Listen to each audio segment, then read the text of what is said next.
در دهه غلازور دهات به نام میرزاعلی وایس فی ناحیه وسه اویلای سعید عظیموف اویلای خوشبخت هستند.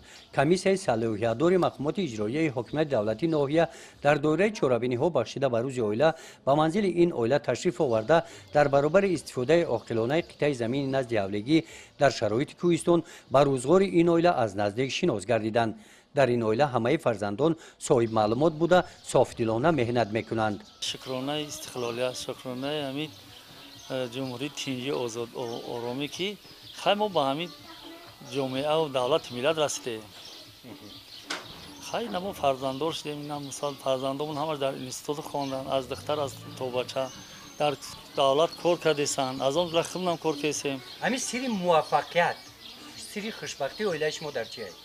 البته در یک گرفهمی آخه، یک گرفهمی که نباشد اویلا پراکنده، یک گرفهمی که باشه البته جامعه هم اویلا هم مستحکم میشه.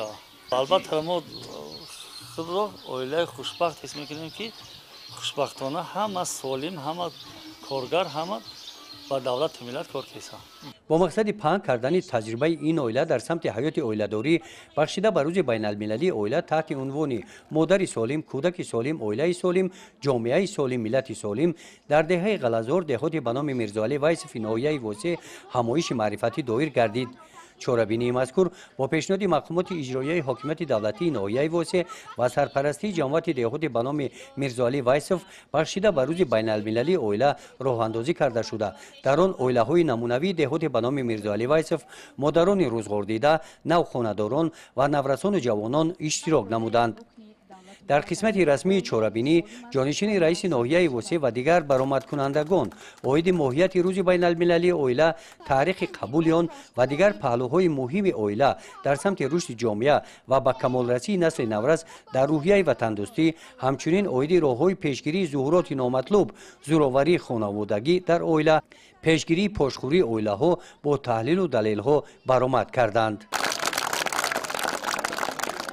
بخشیده به روز بین المللی اویلا با اشتراک مهمانان و ساکنان دهات، نورسان و جوانان دهه غلازور در این چورابینی برنامه رنگین معرفتی را در موضوعهای بخشیده به سال معرفت حقوقی در سمت حقوقهای اویلوی پیشنهاد گردانیدند.